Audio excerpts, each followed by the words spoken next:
Good morning and welcome back to the Tobago Updates morning show. And you might be wondering why I'm wearing this red puppy right here. Well, that's because this Sunday is Remembrance Day 2025, and we have in studio to discuss Remembrance Day 2025 with us Mr. Dave Elliot, who is the Public Relations Officer of the Tobago branch of the Royal Commonwealth Ex-Services League. Good morning and welcome, sir. Hello and good morning. So tell us, what exactly is the Royal Commonwealth Ex-Services League? Well, this organization was formed by Mr. Edwin George a while back. He was a former police officer, and the entire concept behind the league was to be able to remember and pay homage to all those servicemen who would have served in World Wars I and II in the island. Internationally, it's been known as Memorial Day, Armistice Day, Remembrance Day. Armistice Day because the armistice was kind of like a peace treaty. The agreement to end the war was signed between the Allies and Germany in 1819 in England. It happened on 11 o'clock in the month of November, right? This is the reason for Remembrance Day, as we know it, to be held the closest Sunday to the 11th. In the month of November. The first cannon is actually shot at 11 o'clock. So it's 11th on the 11th hour of the 11th month of the 11th day of the 11th month.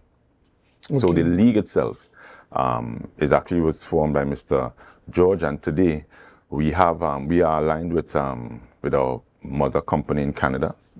We have associations around the world, and we have our league here in Tobago. We are full complement of executive and members, and every year we participate in the puppy distribution. As you remember as a child, I'm sure, having to wear a puppy at school. Yes. And by then, puppy was 50 cents. Today is no longer 50 cents, but the puppy wearing and puppy purchasing, it goes on around the world. If you look in BBC, everybody wears the puppy. So it goes towards our keeping the league alive here in Tobago. And in terms of those who serve, when you say those who serve, are we talking about soldiers only? All right, it's called the Ex-Services League because we have persons like, we have sailors served, we have soldiers, we have airmen served. In some cases, we have horses that are recognized, dogs that were served, and pigeons, right? Because, after a while, pigeons were carrying messages. Horses were part of the entire thing. Dogs were part of the entire thing as well too. Persons who would have served, particularly around those persons who participate in the parade. This is of all the parades in Tobago. This is one of the parades where we don't have everybody, but the persons participating in the parade would have been those who would have served. We have scouts, well, that's definitely the bottom. Scouts. We have Boys Brigade. They were involved. Girl Guides. They were involved, right? Apart from the normal military personnel that you would have, which is the soldiers, sailors. The cadet force was also involved as part of the service during World Wars I and II. Incidentally, we happen to have one person still alive here in Tobago, Mr. Iman Nigol. He would have given us his story when he left Lekoto. He still lives at Lekoto. Right. Where he left Lekoto and he went and he trained in Guyana to be shipped to England to participate in the war at that time. Right. Okay, and in terms of what is planned for this year's parade? Well, traditionally, of all the military parades that happens in Tobago, this parade is a very short one. It's short but intense. It's a very ceremonial parade. What happens is what we call a lot of ceremonial drill that takes place. But this year, I think because of the SOE that we are possibly still under, we have a scaled-down version where there won't be the physical parade or the marching from the fire station to James Park. The troops won't be on parade. However, there will be the wreath laying ceremony where on this Sunday, in verses where we used to have like about 11 to 15 wreaths being laid, this year we'll only be having 3 wreaths being laid. But apart from that, the normal prayers and the recognition of those who would have been there and the sounding of the cannons, in light of that, this afternoon there is a dress rehearsal, and there will be some traffic restrictions uptown Scarborough around James Park area. And I don't think there will be any parking allowed in but they refer to as Tambrin Car Park, because that's where the detonations will be taking place to simulate the sounding of the cannons on that day. So the persons who are in the protective services and the various different corps, they would understand the importance of Remembrance Day. But for the average person on the road, the average member of the public, could you explain why Remembrance Day should be something important to them? That it should be something that they should commemorate? Well, there's a lot of things that we take for granted here, or freedoms, and that is primarily why they celebrate Remembrance Day. People who would have, well, we have world wars or wars, is people protecting your sovereignty. Trinidad and Tobago was part of England, and during World Wars I and II, there were persons from Tobago that would have gone to England to participate in the war. Some people that I would have known, or president's father went to Egypt. I have a great uncle that probably went to London as well too. I have pictures of him in his uniform. And other persons have grandfathers and great-grandfathers who would have gone to the war.